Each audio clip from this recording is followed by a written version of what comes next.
Aku tidak pernah melihat Pak B seperti ini sebelumnya. Dan jujur saja, kami agak khawatir akan apa yang dapat ia perbuat saat itu.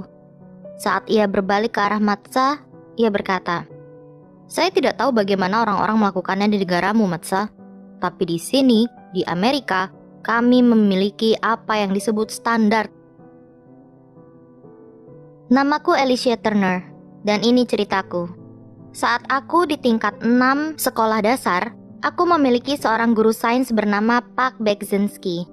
Tapi kami lebih sering memanggilnya Pak B. Seperti siswa kelas 6 lainnya yang cenderung suka menilai, kami sangat terbiasa menentukan apa dan lebih sering siapa yang aneh dan tidak. Dan Pak B salah satunya. Dia benar-benar aneh. Semua orang menaruh curiga padanya. Selama kelasnya berlangsung, Pak B memiliki hewan yang diawetkan dengan formalin di dalam banyak toples. Toples itu ada di mana-mana, termasuk di dinding. Kami akan berspekulasi bagaimana ia menangkap hewan-hewan itu.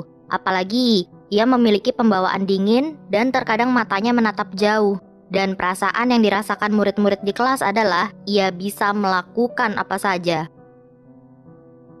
Setiap kali Pak B memberikan kami tugas, ia akan memberikan masukan dan saran tentang bagaimana kami bisa mengerjakan tugas yang akan datang lebih baik lagi.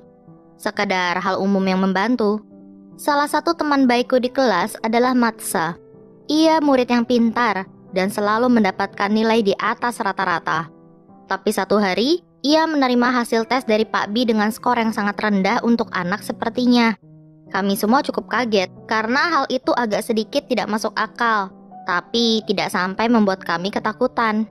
Yang terjadi selanjutnya justru merupakan hal yang tidak kami duga, bahkan oleh Pak B.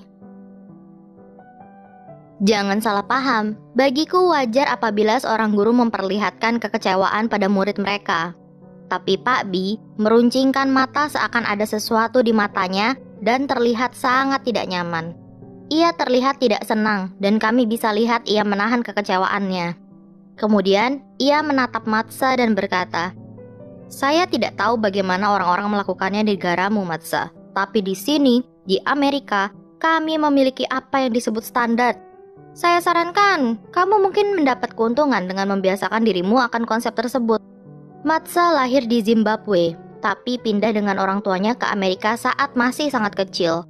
Jadi, seperti yang bisa kamu pikirkan, ia adalah salah satu anak Amerika pada umumnya. Saat orang-orang ditegur Pak B, mereka akan merasa sangat tidak nyaman dan akhirnya melawan. Para orang tua dan murid bekerja sama untuk memastikan ia mendapatkan hal yang sepantasnya dan akhirnya ia dilarang mengajar selama seminggu. Saat ia kembali, tentu saja ia mengatakan bahwa ia cuti sakit.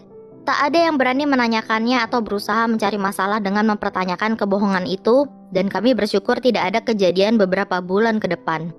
Ia adalah salah satu guru paling ketat, dan aku akan terkejut apabila ada murid yang mengatakan sangat menunggu kelasnya. Tapi pada akhirnya, sepertinya ia belajar dari kejadian dengan Matsa beberapa bulan lalu. Namun, ternyata kedamaian itu tidak bertahan lama.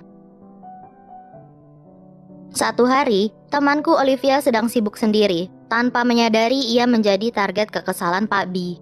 Dengan mengatakan, "Sampai jumpa," Pak B seakan menyudahi jam kelas yang membuat Olivia merapikan buku-bukunya dan meninggalkan ruangan. Saat menunggu di luar di balik pintu dengan seorang teman dari kelas literatur bahasa Inggris, ia sedang mengobrol dengan santai dan gembira, sedangkan Pak B berdiri di sana menggerutu.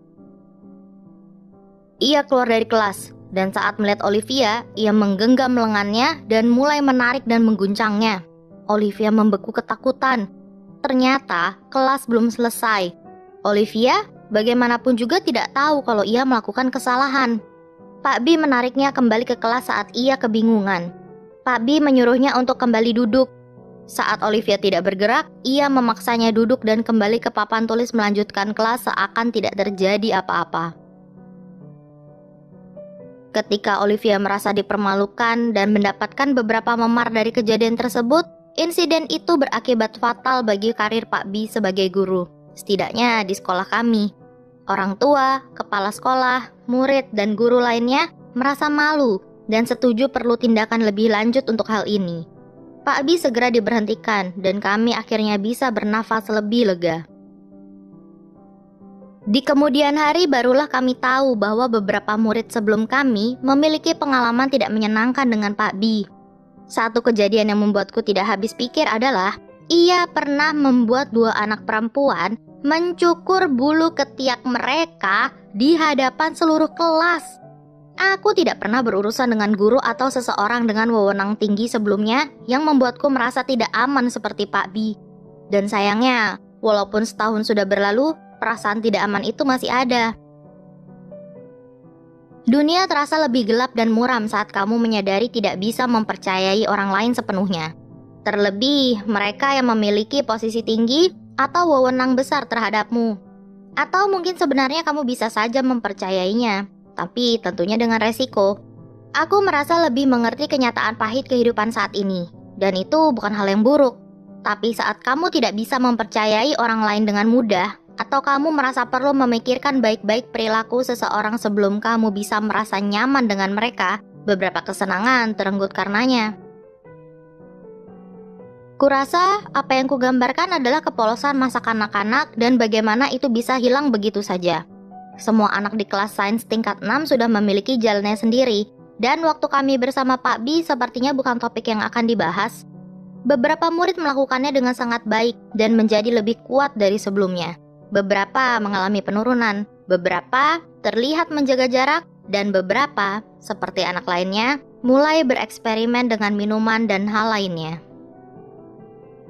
Untuk mereka yang berada dalam jalan yang salah, sulit untuk mengetahui sampai sejauh mana mereka berkembang, membuat kesalahan, dan berharap menemukan jalan yang tepat dalam hidup mereka.